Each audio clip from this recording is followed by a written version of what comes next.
You never expect betrayal to come from your own child. Strangers maybe, acquaintances sure. But when it comes from the same boy you carried in your arms, the same one you sacrificed for, it cuts deeper than any blade. And yet there I was, standing in the middle of my own living room suitcase, half-packed, while my son's wife pointed her manicured finger at me like I was an unwanted guest. Seen the ultimatum lands. She had that look on her face, sharp cold, like she was auditioning for a role as queen of the house. And maybe in her mind she was. Daughter-in-law, icy deliberate. It's simple. Either you live here by our rules, which means you do what I say when I say it, or you can leave. Today, I blinked slowly. My son stood behind her, arms crossed, not a trace of protest on his lips, not even a flicker of hesitation in his eyes. He let her say it, and worse, he agreed. Seeing the son's silence, I turned to him. "Me quiet, steady, Daniel. You're really letting her talk to me like that, after everything?" He shifted uncomfortably, but didn't answer. Just looked at me with this mix of shame and stubbornness, like he wanted to avoid the fight but also wasn't going to back down. It wasn't the first time he'd disappointed me, but it was the first time he'd betrayed me outright. Seen the laughter, that's when I laughed. Quietly, just a breath of air, really. Not because it was funny, God no, but because it was surreal. Because I realized at that moment I'd been blind for too long, pretending the small slights, the disrespect, the cutting. Little comments from her didn't mean anything. Pretending my son was still the boy I raised instead of the man who stood there letting his wife treat me like disposable trash. So I laughed. Then I zipped up my suitcase, and without a single argument I picked it up and walked toward the door scene. The symbolic moment. As I stood there, hand on the doorknob, I glanced back. The living room I'd once paid for, or the furniture I'd bought. The house whose very foundation I had provided. And the two of them standing there like rulers in a kingdom they hadn't built, glaring at me as if I were an intruder. I smiled. Not a warm smile, a sharp one, the kind you give before a storm breaks. Me calm, deliberate. Be careful what you wish for. Then I left. That was the last night I ever let them believe I was powerless. Scene reflection. Narrator's voice, soft, confiding in the audience. You know, people always ask me, how do you just walk away like that? Don't you fight? Don't you scream? No, that's what they expect. That's what feeds their pride. I've learned something in life. Real power doesn't come from shouting. It comes from silence, from patience, from letting someone believe they've won while you prepare to show them what losing really looks like. That night, as I dragged my suitcase down the driveway, I already knew I wasn't beaten. I was just beginning. Scene time marker, symbolic weight. It was December, cold. The kind of cold that burns your lungs when you breathe in too deep. Christmas lights flickered in the distance, glowing warm and cheery on other houses, mocking me as I left mine in silence. Families were gathering, children laughing. And me, I was leaving my son behind with nothing but a suitcase and a fire burning in my chest.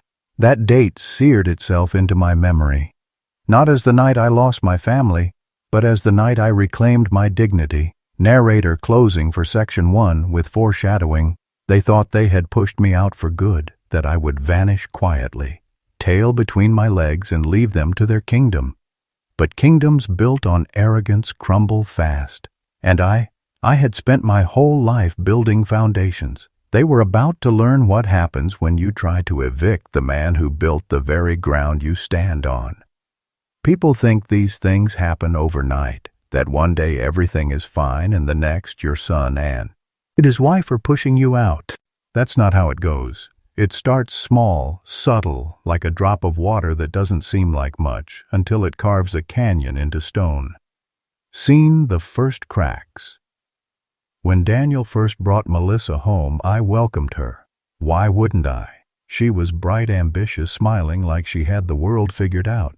I thought, good, my son has found someone who'll stand beside him. And at first it was fine. We shared dinners. I asked about her work, her family. I tried. But even in those early days there was something off. A comment here, a glance there, like when I made dinner one night, a simple roast chicken. The kind Daniel grew up eating, the kind he used to beg me to make when he came home from college. Melissa picked at it with her fork and said, laughing but not really joking, kind of greasy, we usually eat lighter. Daniel laughed with her, and I sat there pretending my chest hadn't just tightened. Seen small humiliations. It went on like that when she rearranged my kitchen, the one I had cooked in for years without asking.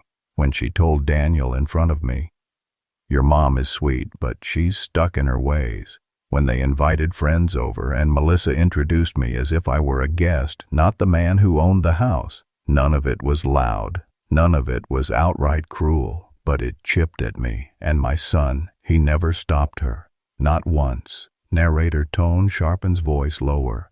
You want to know the cruelest part? It wasn't just her words. It was his silence. Silence from the boy I raised alone after his mother passed when he was just 12.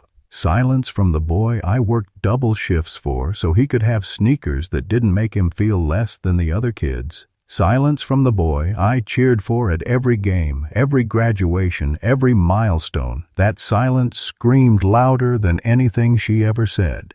Seen betrayal deepens. One night I overheard them talking. I wasn't trying to eavesdrop. I was just walking past the living room when Melissa said, Melissa, cold, decisive. If your dad's going to keep living here, he needs to contribute more. This isn't a free ride. I froze. A free ride? Me, the man who'd not only paid off the mortgage but had covered their wedding costs when they couldn't afford it. Me, the man who still bought the groceries, paid the utility bills, and slipped Daniel money whenever his hours got cut. A free ride. Narrator steady voice cracking, just enough I didn't confront them that night. I just stood in the hallway listening to my son mumble something about me helping out where I can. Helping out, as if I was some lodger overstaying his welcome, not the father who had given up his own retirement fund so Daniel could buy this very house. Scene, the public embarrassment, but the real knife in my back came at a family barbecue. I was at the grill flipping burgers the way I always did. Neighbors, cousins, a few of Melissa's friends, they were all there. Someone asked how I liked living with Daniel and Melissa. Before I could answer, Melissa laughed and said, Melissa smirking, "Oh, he practically lives rent-free. We take care of him." Laughter from the crowd, and my son, my boy, stood there beer in hand and chuckled along. He didn't defend me, didn't correct her, didn't say, "Actually, this is my father's house. We're the ones living here because of him." No, he let them all believe I was some old man sponging off my kids. That's when I realized the house wasn't mine anymore. At least, not in their eyes. Narrator voice lowers, confiding, sharp with anger. You see, injustice doesn't always look like a crime scene. Sometimes it looks like 1,000 little humiliations stacked so high you can't see daylight. It's your child looking at you like a burden instead of a parent. It's the woman he married, slowly erasing you from your own life brick by brick until you're standing outside your own house with a suitcase in hand. Seen the ultimate. Rewound for emphasis. So, when she finally said it, when she pointed her finger and told me to obey or leave, it wasn't new. It wasn't sudden. It was the last stone on a pile I had been carrying for years, and Daniel, he didn't just let her say it. He agreed. That's the injustice. Not that a daughter-in-law disrespected me. People like her come and go, but that my own son, my flesh and blood, chose her arrogance over my sacrifice. He forgot who built his world, and for that I couldn't forgive him. Narrator ending section 2, foreshadowing the shift. They thought I'd disappear quietly, that I'd sulk, maybe beg for a spot in the corner of their kingdom. But they forgot something. I don't beg, I build. And if they wanted to see what it looks like when the builder walks away and takes the foundation with him, they were about to find out. Funny thing about betrayal, it doesn't always shatter you right away. Sometimes it just freezes you. leaves you standing there, suitcase in hand, staring at the son you raised, wondering how he became a stranger, and in that frozen silence a decision forms. Seen the walk out. I remember gripping the handle of my old suitcase. It wasn't even full, just a few clothes, some papers, and the framed photo of Daniel as a boy, smiling with ice cream smeared across his face. Melissa stood with her arms crossed, triumphant. Daniel avoided my eyes. I wanted to scream. I wanted to shout, "This is my house. You wouldn't even be here without me." But instead, I laughed, quiet, low.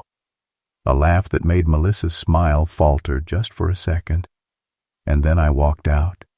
No begging, no pleading, just silence and the sound of that suitcase rolling across the porch. Narrator, steady cold. That was the moment. Not when she gave the ultimatum. Not when Daniel failed to defend me. The turning point was when I realized I didn't need to fight for scraps at their table, because the table was mine, the house was mine, the roof over their heads was mine. They thought they'd cornered me, but in truth they'd backed themselves into a prison made of my generosity. Scene. The quiet night I spent that night at a small motel on the edge of town, the kind of place with humming neon lights and thin walls where you can hear the TV from the next room. I lay on the bed, staring at the ceiling, the laughter from that barbecue echoing in my ears, every humiliation, every silence from Daniel, every word Melissa had twisted. And then it hit me, calm and clear as glass. I wasn't the victim. They were. Because without me, their empire crumbled. They had no idea the ground they stood on was already slipping from beneath them. Narrator voice sharpens firm. People think revenge is about anger, rage, heat. But the real kind, the kind that cuts deep, it comes from clarity. I wasn't raging in that motel room I was planning, seeing the symbolic moment I took out that photo of Daniel, the one I'd grabbed without thinking. I stared at it for a long time. That boy was gone. In his place stood a man who had forgotten loyalty, forgotten love, forgotten who had carried him when he couldn't walk on his own. So I set the photo face down on the nightstand, and I whispered to the empty room, "You chose her. Now you'll learn what choosing her costs." Narrator ending section 3, foreshadowing the revenge. Injustice can break a man, or it can forge him. That night I chose the latter. They thought they had won, that I was out of the picture, but I was already writing the ending to their story, and trust me, they weren't going to like how it finished. People think the hardest part of doing something like this is the moment you act. Funny thing, the hardest part is the waiting that comes before, the doing that happens quietly, far from theatrics.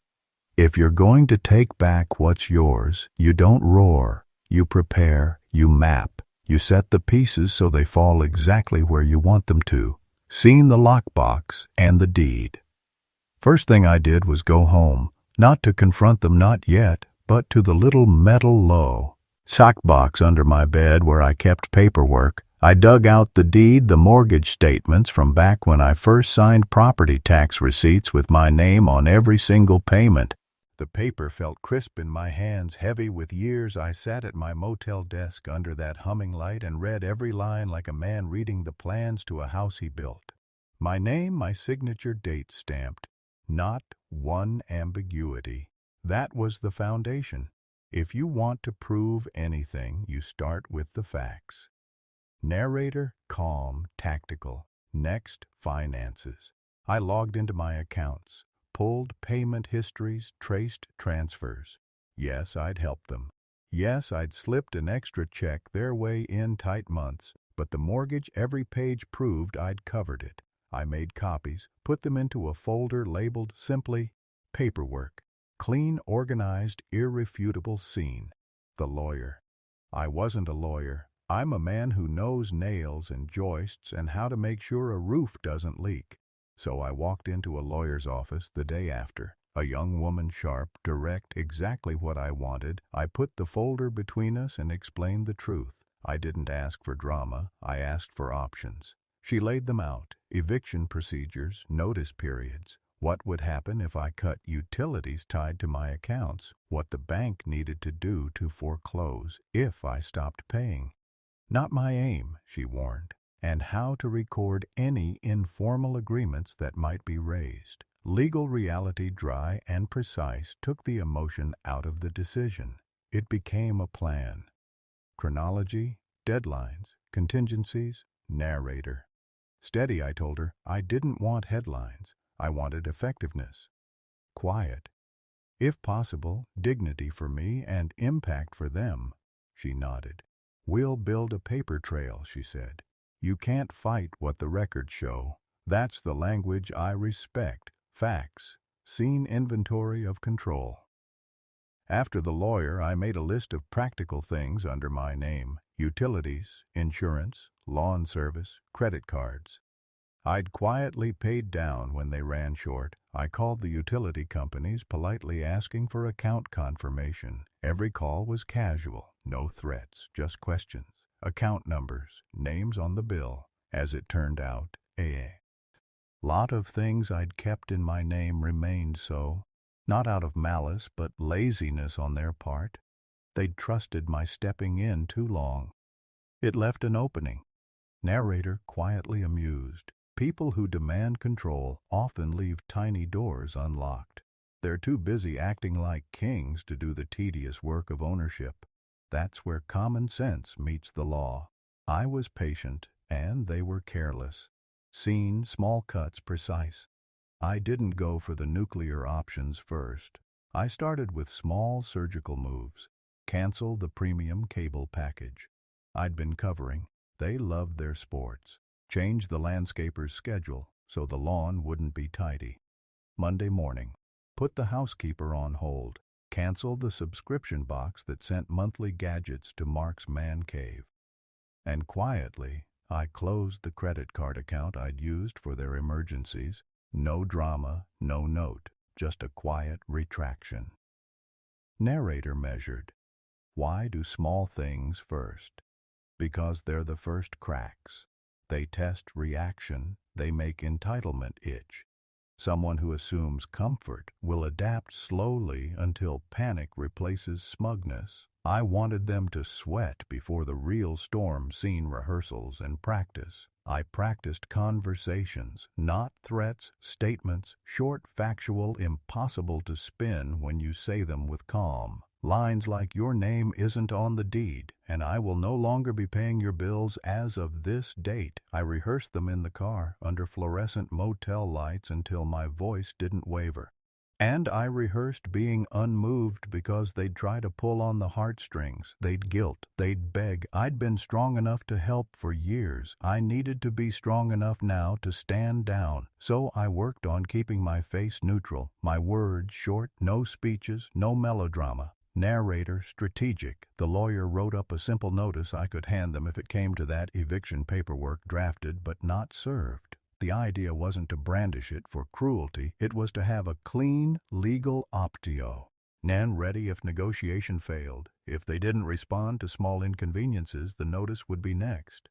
The timing mattered. I wanted to strike at a point when the consequences would be felt around rent renewal, tax deadlines, or the first heavy utility bills in winter scene emotional armor. This part is easy to underplay. Prepare yourself mentally. I built a routine: walks in the morning, fixing small things on the truck, reading in cafes. No grand plans, a quieter life. So my choices wouldn't look like revenge, but like a man deciding to survive with dignity. The steadiness was part of the strategy. If I looked frantic, they'd pounce. Calm was the real weapon. Narrator reflective. I also left a little bait. A neighbor was friendly with them. I casually mentioned I was reconsidering who I did favors for. Nothing direct, just the seed of doubt. Rumors travel faster than truth. When there's an empty chair in a house and two people pretending everything's fine. Seen the timeline.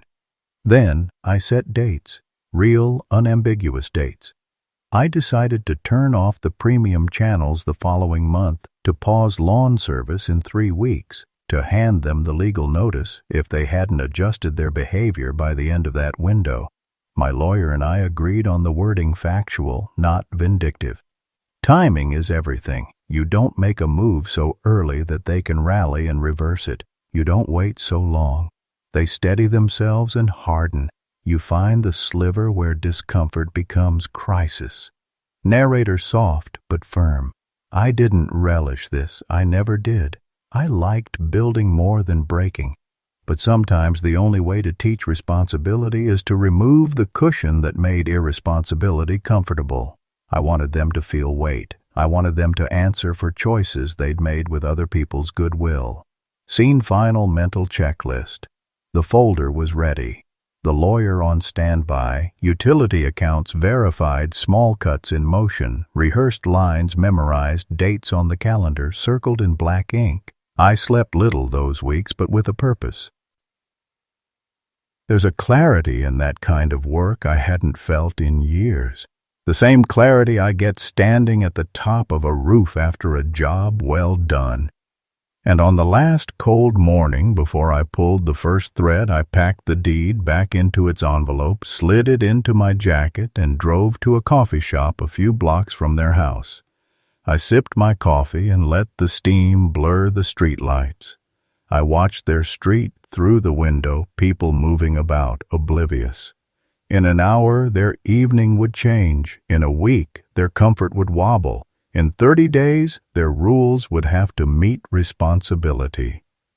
Narrator quietly, final. Revenge for me was never fireworks. It was architecture, a quietly built sequence of facts and consequences. I'd spent a lifetime building foundations for others. Now I was going to let them stand on those foundations only if they learned how to carry the load. And if they didn't, well, then I'd see them learn in the hardest classroom there is. You spend weeks arranging a chessboard, so the final move looks inevitable. Then when you move the piece, everyone acts surprised. That's the thing about people who take your kindness for granted. They never see the architecture behind it until the lights go out. Scene the approach. It was a Thursday, gray and damp. I parked 2 houses down and walked up the sidewalk under my old cap. The trees dripped onto the pavement. My steps were slow, deliberate.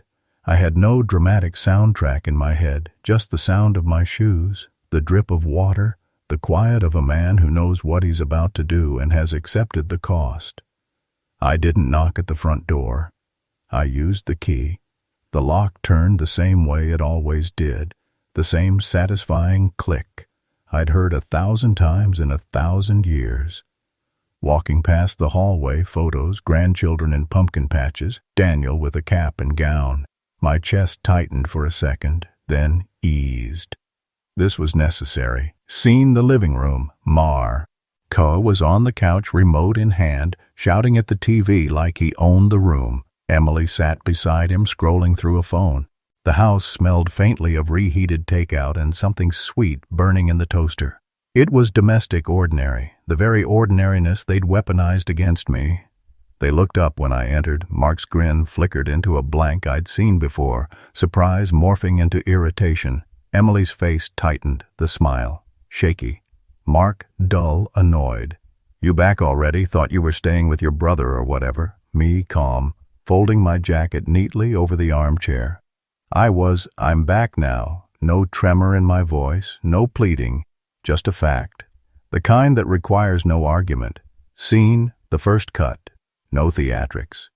I sat at the kitchen table where I'd once taught Daniel how to balance a checkbook. I pulled out my phone and placed it on the table, the screen bright for a moment, then dim.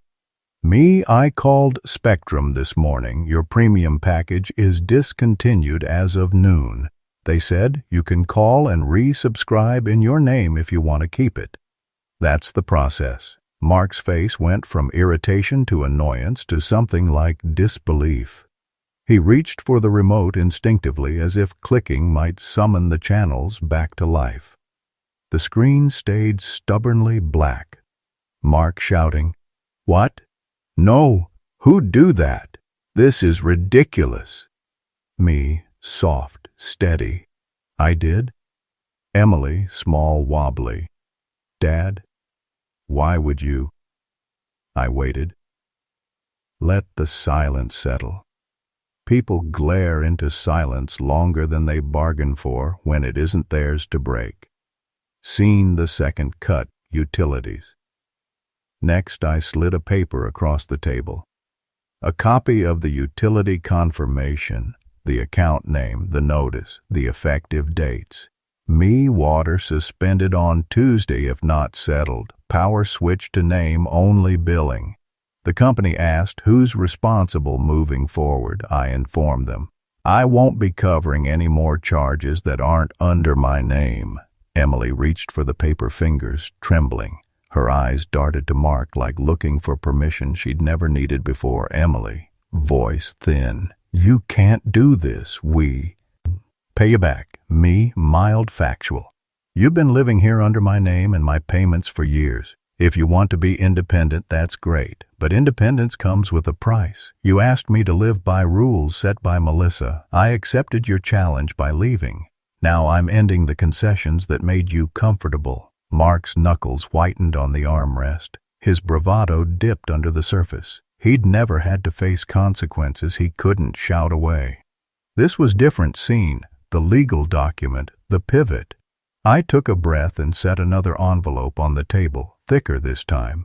The letters on the outside were ordinary, but inside was something else drafted by my lawyer to be served if they didn't act. Eviction notice, precise dates. A clean record of everything we had documented. I slid it slowly across to Mark. Me, quiet. You have 30 days. If you're not moved by then, the notice will be filed. It's not what I want for you, but you made your choices. I'm setting a limit. Mark snatched at the paper like a drowning man at a rope. He scanned it, then looked up with a face I'd never seen on him before. Pale. A little unmoored. Mark through clenched teeth. You can't do this. You just can't. We built our life here. You can't just...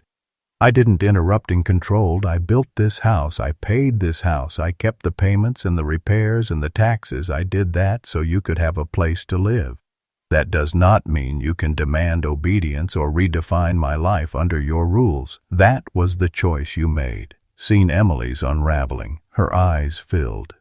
She'd expected me to be the one on my knees pleading for entry for scraps. She'd expected tears or a fight. She hadn't expected furniture by candlelight and a father who could state facts without fury. The reality of responsibility hit her like cold water. Emily, voice breaking. But where will we go? The kids. Me, softening for a breath. You knew the terms of doing things your woe. Hey, you chose them. I'm just enforcing consequences of that choice. She shrank under the weight of it.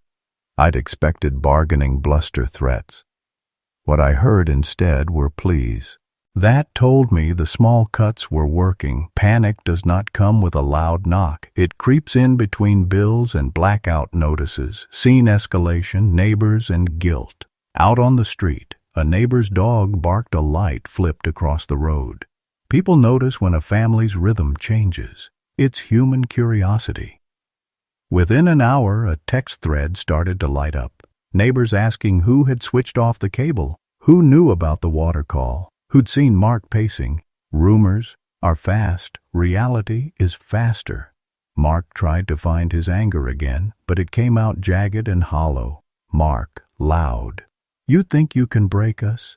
You think that'll make you noble? You're cruel. Me, cool, unwavering. No, I'm tired. I'm practical. Cruelty would be deliberately ruining you with malice. This is consequence, responsibility. You have 30 days to face yours. He made a fist. He wanted a brawl. I didn't give him the satisfaction. I had no need to prove manhood to a son who'd already lost his moral compass. Seen the phone calls. By evening, the phone began to buzz. The bank, the insurance company, neighbors. Mark paced and barked into his phone, calling friends, his brother, anyone who might offer a lifeline. Emily called her sister, voice full of sobs. I sat with a cup of tea I'd made for myself, watching them scramble. Someone on the other end offered Mark the old crutch call. The lawyer threatened to countersue, say he'd been a victim of elder abuse.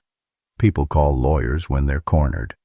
My lawyer called back once to say calmly, there was a clear paper trail and a legal right to pursue the process. I felt the room pulse with that truth like a heartbeat you can't ignore. Seen the neighborhood's reaction, social shift. In the days that followed, neighbors who used to wave politely now offered awkward looks. A few stopped by to quietly ask if I was okay. Others slipped casseroles to the doorstep and asked if there was anything they could do for me. People notice gravity when the story shifts from rumor to reality. Mark's bravado didn't stand a chance against social fact. Emily tried to talk to me again, her words a tangle of shame and insistence. She promised change, begged for cozy phrases meant to repair. But the grammar of trust is not a few soft sentences, it's actions. Evidence time, I told her so. Me firm. I'll help you find the resources, I'll direct you to support, but I won't erase the lesson. Not this time. Seen the climax moment, silence that seals it.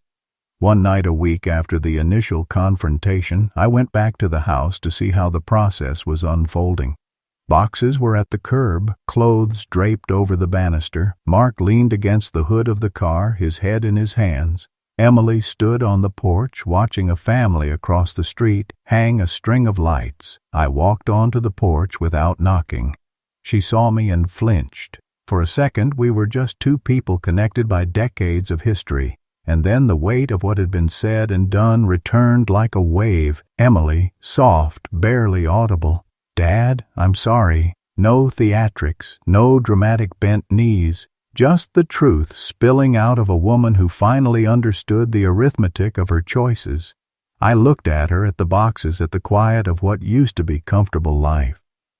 The silence between us was full, so I spoke as simply as I could. Me quiet. I wanted you to learn responsibility on your feet, not from a collapsed roof. You've had time to make things right. The 30 days are almost up. She nodded like someone waking from sleep. Mark did not step forward. He had nothing left to fight with except bitterness. Narrator closing. Section 5. The confrontation wasn't a single roaring moment. It was a series of small, undeniable facts. The channels went dark. The water notice came. The eviction paper sat typed on a table. Each fact was a stone. Together they formed a wall they could not climb. When I left that night, I didn't look back with triumph. I left with a strange kind of sorrow, the sorrow of a man who'd taught his son to stand and had watched him choose weakness instead. But also with a calm I hadn't known in years. The storm had hit. The house that had been used as leverage was now a classroom, and when the noise finally quieted, each of them would know exactly what they'd lost and why revenge doesn't roar when it finishes. It doesn't slam doors or shatter windows. It seeps slow and steady until the walls you built on arrogance begin to sag under their own weight. That's what the weeks after the confrontation looked like. Not fireworks, not a headline. Just collapse one bill, one conversation, one reputation at a time. Seen the eviction clock ticking. The 30-day notice wasn't a threat. It was a calendar. Each page torn away in silence. The days grew colder. Rain came more often. Cardboard boxes collected in the garage, labeled with markers in Emily's shaky handwriting. Mark didn't label anything. He just threw piles into black trash bags, muttering under his breath. Neighbors noticed. You can't hide moving vans in a suburban neighborhood. You can't pretend the laughter of kids next door doesn't pierce when your own house sits dark, curtains drawn. Every time someone asked why they were packing, Emily's answer shrank. At first it was just downsizing. Then it became, things are complicated.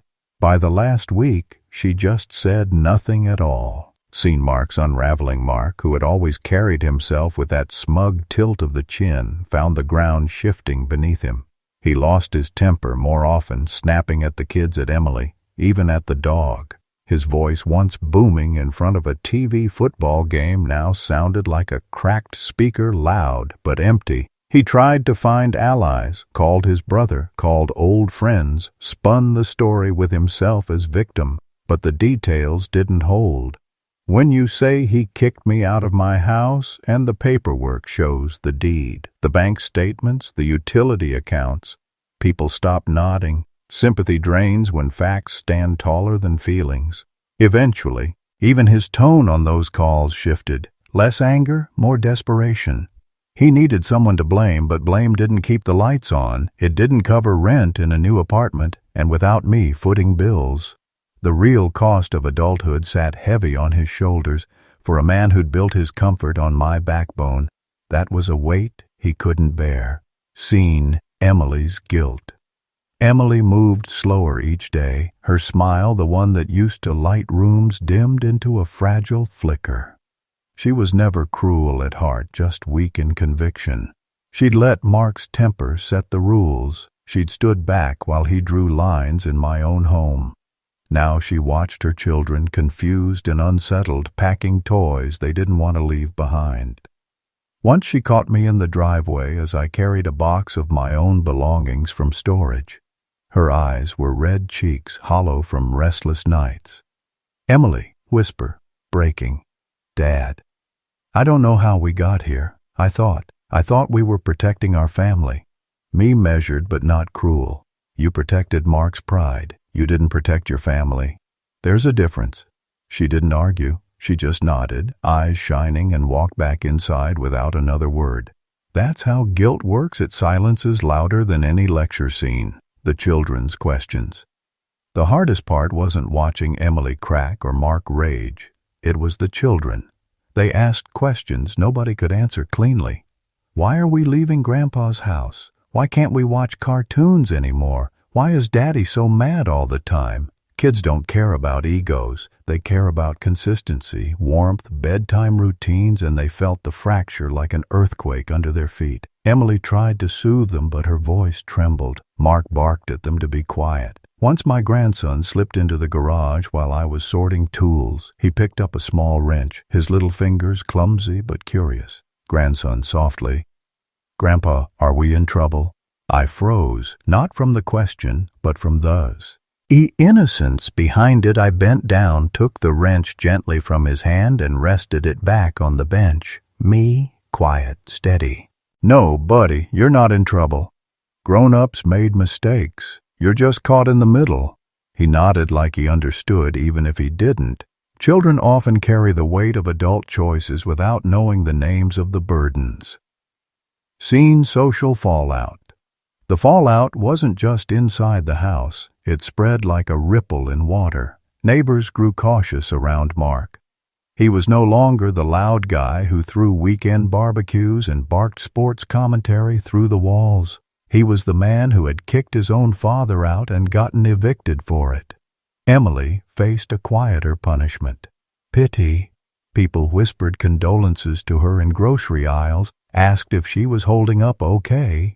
The pity stung worse than judgment, because pity confirms what judgment only suggests, that people see your weakness and know you can't fix it.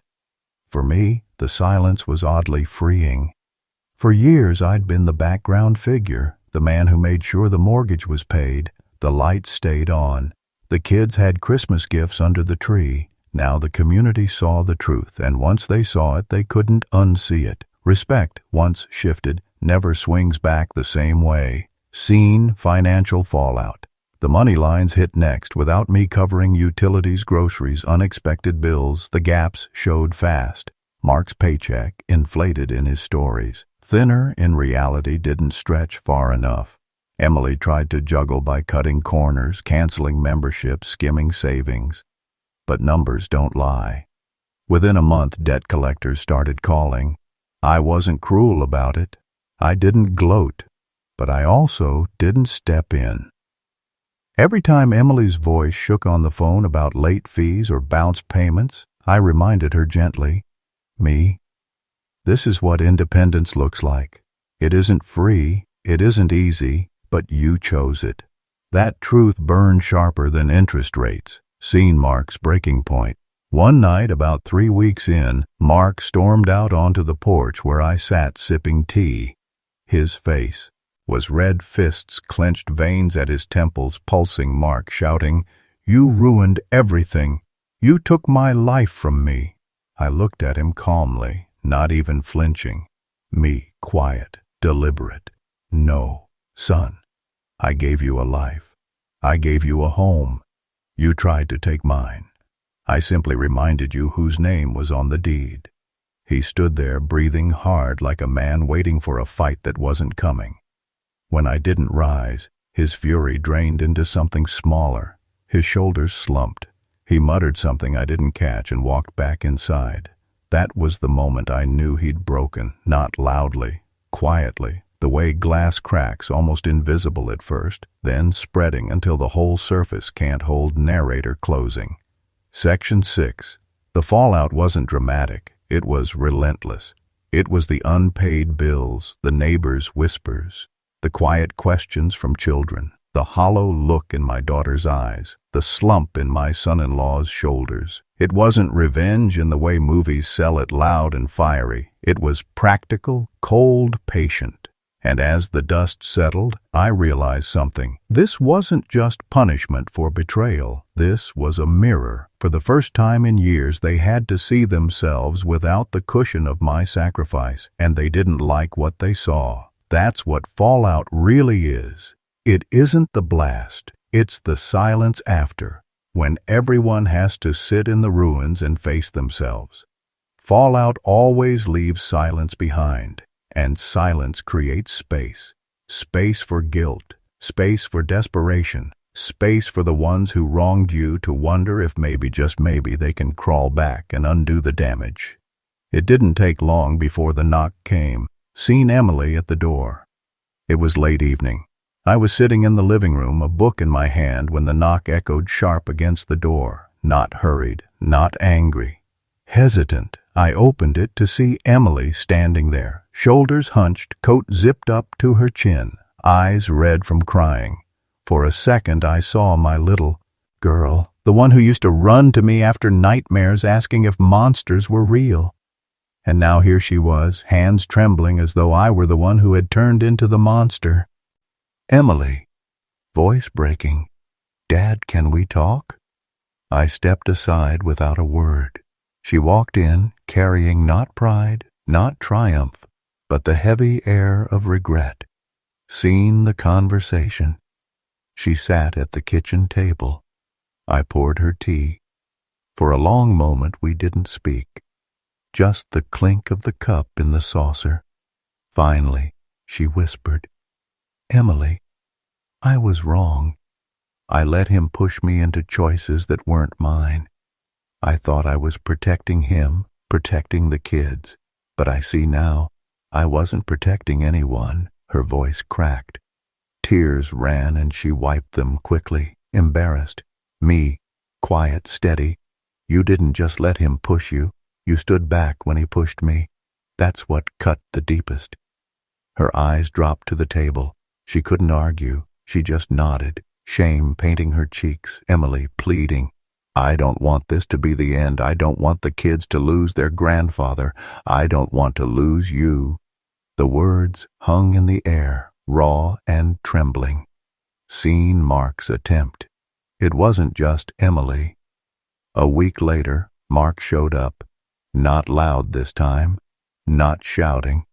He stood on my porch like a boy sent to the principal's office. His confidence was gone, replaced with something jagged and tired. Mark flat, almost whispering, "I went too far. I know that." I thought I was proving myself, making a stand.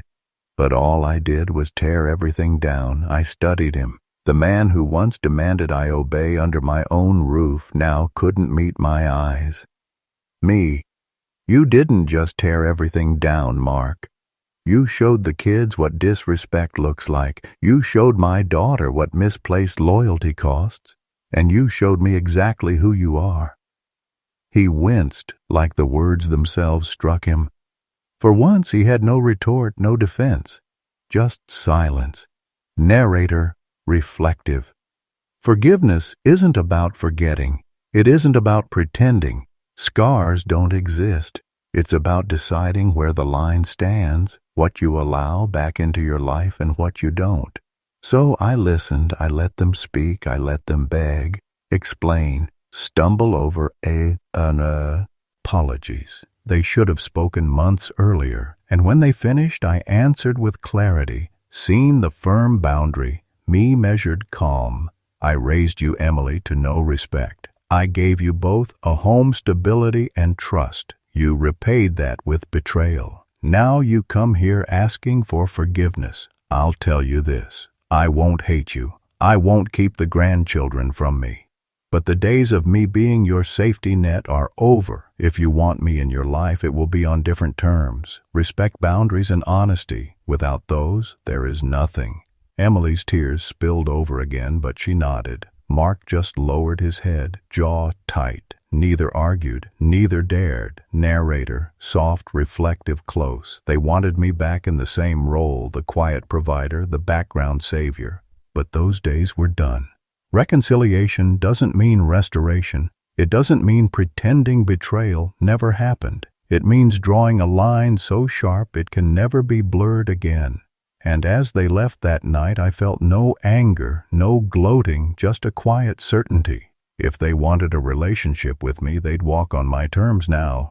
And for the first time in years, I was fine with that. You'd think revenge ends with fireworks, with some grand finale where everyone claps and the villain is dragged away. But life isn't theater. The real ending is quieter. It's in the morning light, the way you breathe easier. The way peace settles into the corners of your home after the storm has passed.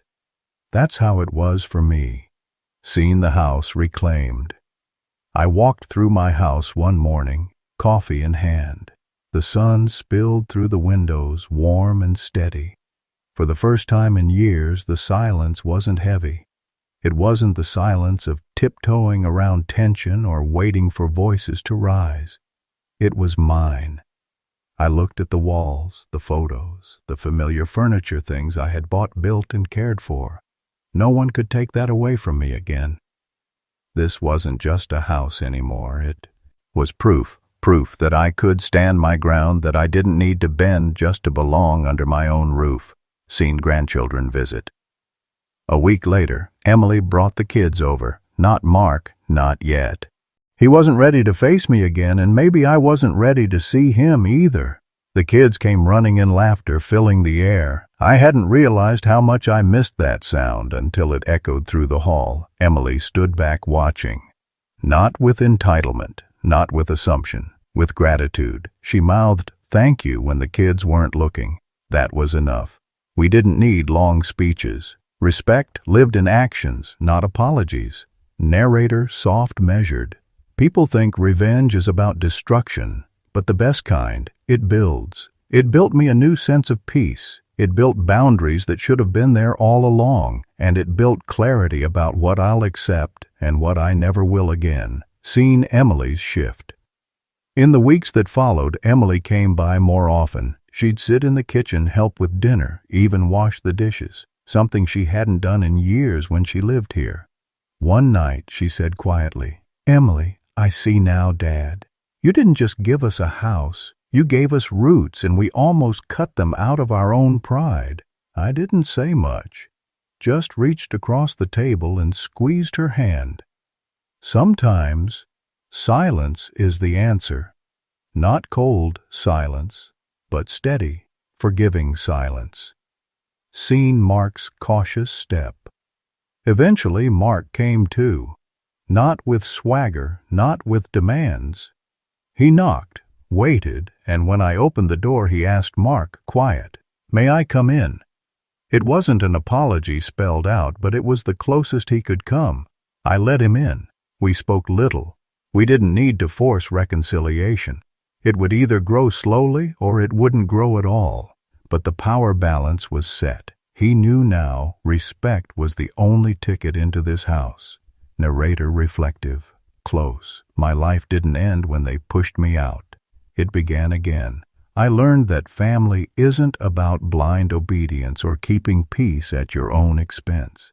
It's about respect flowing both ways. If my daughter and her husband wanted me in their lives, it had to be built on that foundation. On no more ultimatums. No more choosing between dignity and belonging. I had both now. And I'll tell you this, once you find that peace, once you draw those lines, you'll never let anyone cross them again. Because family isn't about who shares your blood. It's about who respects your boundaries and who stands beside you without asking you to shrink. Final words, steady, hopeful. They demanded I obey or leave. I chose neither. I reclaimed my life, my home, and my peace. And that's the sweetest revenge of all.